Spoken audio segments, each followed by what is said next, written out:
நம்ம சேனல் தொடர்ந்தாப்புல நீங்கள் வீடியோக்களை பார்க்க நினச்சிங்கன்னா இது நம்ம சேனலை சப்ஸ்கிரைப் பண்ணுங்க. சப்ஸ்கிரைப் பண்ணுங்க. கீழே பெல் சிம்பல் இருக்கும், அதையும் கிளிக் பண்ணுங்க.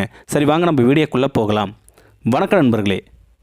நமது முன்னோர்கள் மிகப்பெரிய விஞ்ஞானி அறிவு. அந்த காலத்தில் எப்படி எந்த டெக்னாலஜியும் இல்லாமல் கிணறு வெட்டினாங்க. கிணறு அமைப்பது என்பது அத்தனை எளிதான காரியமில்லை.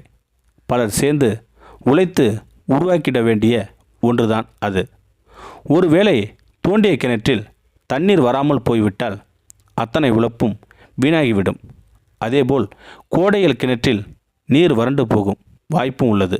ஆனால் இவற்றுக்கெல்லாம் எளிய இலகுவான தீர்வுகள் இதோ. மனையின் குறிப்பிட்ட ஏதாவது ஒரு பகுதியில் அதிகளவு பச்சை பசேலென புற்கள் வளர்ந்திருந்தால் அந்த இடத்தில் கிணறு தோண்ட குறைந்த ஆழத்தில் நீரூற்று தோன்றும் என நம்புகின்றனர். சரி, நீரூற்று இருக்கும், ஆனால் நல்ல நீரூற்று என அறிவது எப்படி? நவதானியங்களை அரைத்து கிணறு வெட்ட வேண்டிய நிலத்தில் முதல் நாள் இரவு தூவிவிட வேண்டும். அடுத்த நாள் கவனித்தால் எறும்புகள் இவற்றை சேகரித்து ஒரே இடத்தில் கொண்டு சென்று சேர்த்த அடையாளங்கள் ஏதாவது தடயங்கள் இருக்குமாம். அந்த இடத்தில் கிணறு வெட்டினால் தூய சிறப்பான நன்னீர் கிடைக்கும் என்கிறார்கள் பெரியோர்கள்.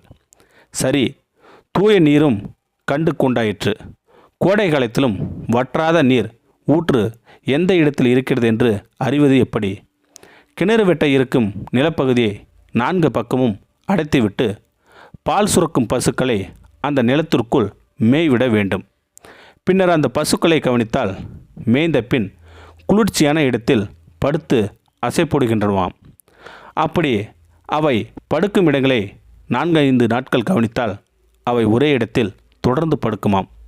அந்த இடத்தில் தோண்டினால் வற்றாத நீரூற்று கிடைக்குமாம்.